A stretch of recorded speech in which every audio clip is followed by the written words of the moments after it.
Hey there, fools. Big T here, and I'm back with another video. In this video, I want to discuss kind of the idea I've heard from different gamers here and there about how they can't go back to this in games or they can't go back to that. Most recently, when they talk about this, they talk about like the 3DS and the 3DS screen and all this kind of stuff.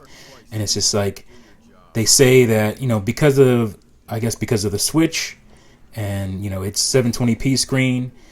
A lot of Nintendo fans feel like they can't go back to the 3DS, and I know it has to do, in some instances, more to do with the controls as well. But for the most part, I think a lot of people are talking about the screen because that's usually what I hear. So I just want to talk about that, and I just don't understand that. Now, while we're going to talk about that as well, I kind of want to talk about kind of an idea that has to do with this is gamers who can't go forward for certain reasons in certain games, and I'll explain that a little later here. But for those who say they can't go back, you guys know that I am a avid retro gamer, which to me is kind of weird to even say, or to segment myself into, oh, I'm a retro gamer, being that I play old systems. Because it's not like, oh, I want to be in this group of people. I actively seek out to become this label that is retro gamer. It's just that I still enjoy playing my old systems and my old games. And the best games on those systems especially are timeless. Now, some of those games don't age well. Obviously, the first one that comes to mind is like sports games. Sometimes a lot of the racing games as well don't age as well. Some of them still have that kind of arcadey feel that you can easily go back to, like say like a Daytona USA or something that was kind of stood out.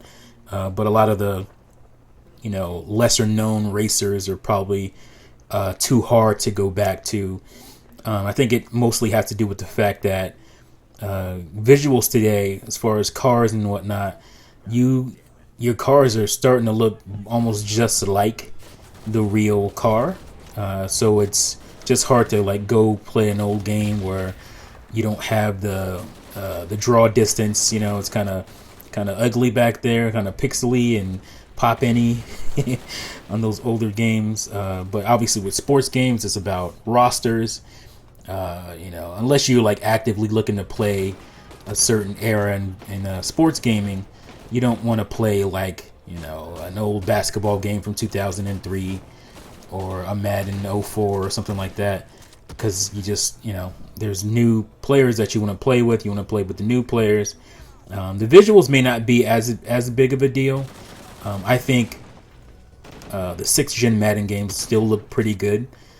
I think for the most part they all ran at 60 frames and they look really good. But when you're talking about older games than that, maybe the PS1 era, they get a little blocky and it doesn't look as good, and it might be harder to go back to. So I understand it as far as that goes. But like those genre defining games, especially like Ocarinas of Time and any kind of Zelda game, those Mario games that are genre defining, whatever 3D platformer out there that might be, kind of stuck in your memory. If it's just like Jak and Daxter's or Ratchet and Clanks or something like that. And they obviously have the HD remasters of those games that you could play if for some reason the visuals don't do it for you anymore. But, you have those games that, Knights of the Old Republics, or I love playing still to this day Rogue Squadron, Rogue Squadron 2, especially on GameCube, and the sequel Rogue Squadron 3. Those games still hold up to me. A lot of that has to do with they were like top tier visual games back then, and they still run at 60 frames per second. So that does also help to go back to those games. But when we're specifically talking about the 3DS, like this is mostly has to do with the screen and the output. What is it, 340p? Maybe it's a little better at sometimes. Could be 480p. I'm not sure, but a lot of people say they just can't look at that screen anymore, man. They just can't go back, and it's just like those games. A lot of those 3DS games are classics, really good games, and to not be able to go back to them based on the screen, and to me, it's just like it's not that hard, or it's not that bad to look at in the first place, as far as I'm concerned. I know a lot of people may feel differently, but for me, it's not that big of a deal. These are 3DS games; they have a certain look, and I can just go back and play them.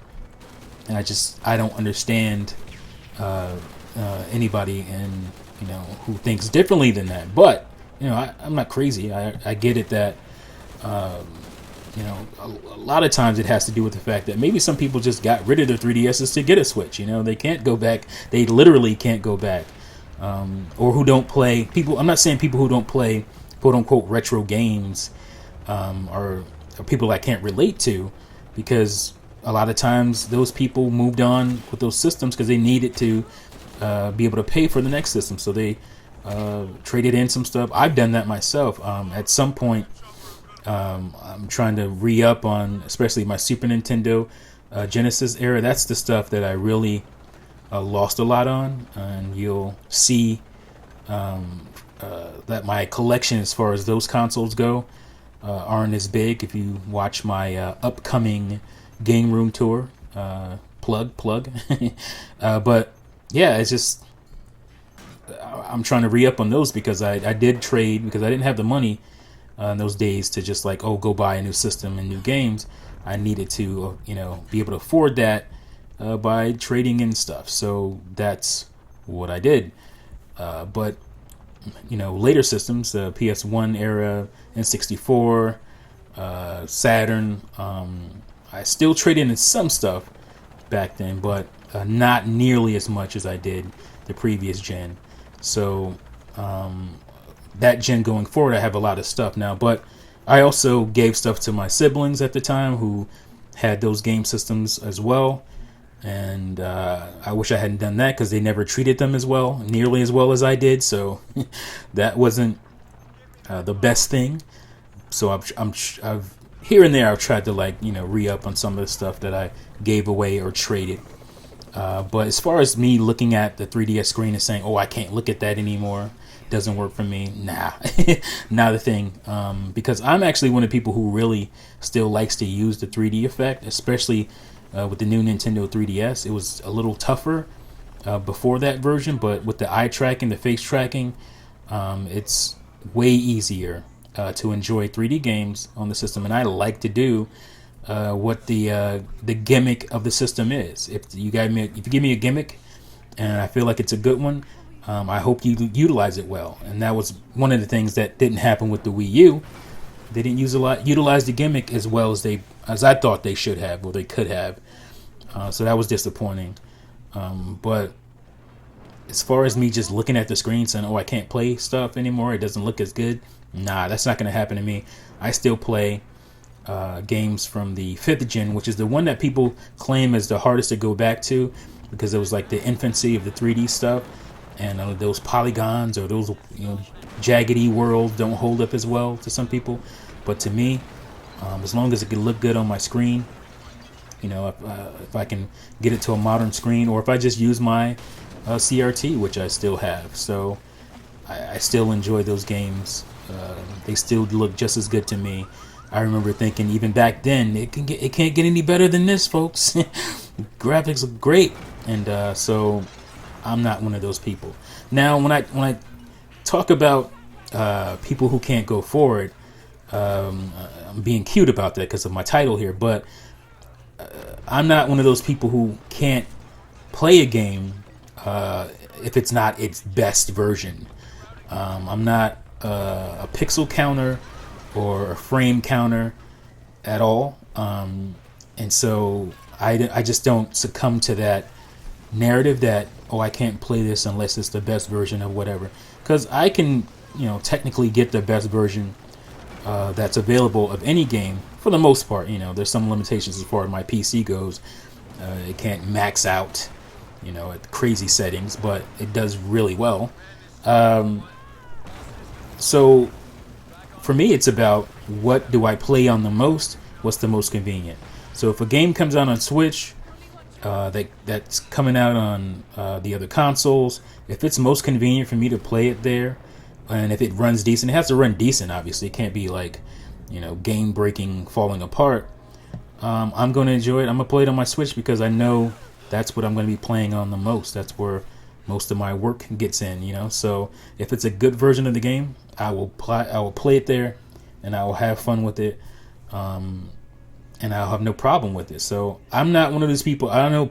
There's certain people that run to my channel all the time, talking about this. It doesn't look as good. The Switch version, blah blah blah. You're corny to me. Like that stuff doesn't work on me. Like I don't care. I'm a gamer. I play everything that I can get my hands on that I feel that's worth playing. I have every console. I have a PC. So, and I also have my retro gaming going on, my old consoles as well. So that stuff is corny to me. As long as the game can run, looks good, runs well, doesn't have distracting issues or anything like that, I'm going to play it where I want to play it. That's most convenient. My system of choice currently is the Switch, and that's usually the case. It's a user Nintendo system. That's my system of choice because I just enjoy Nintendo games that much. That's why I have a YouTube channel. I wouldn't otherwise, I don't think. So, yeah, that corny stuff doesn't apply to me. You're wasting your breath and your time. But if you got nothing else to do, I guess keep dropping the comments. If that floats your boat, it's all good. Leave a comment. I guess it helps me in the algorithm. That's good. So, yeah, that's it for this video. Let me know what you guys think. Again, I'm not trying to say if you don't play old games, we're not the same type, gamer or whatever. That I'm something better because I play this stuff. For me, it just doesn't bother me. It's not a big deal. I love playing great games, regardless of when they came out and what the frame rate and resolution was. I enjoy great games, and to me, it's no different than great films. I will watch, a black and white film every year of my life if it's a great film, and I do that. I have no problem watching older films from the 30s, the 40s, and whatnot, 50s. I love film noir, and some of the best film noir films came out in the 40s and 50s, and I have no problem going back to watch those old black and white films. So it's the same with games to me. Video games is very similar. I love great art, regardless of when it came out. It's always going to be great art, and it's always fun for me to go back and revisit that stuff. So let me know what you think in the comments below. Thank you as always for watching and listening, and see you folks next time. Peace out.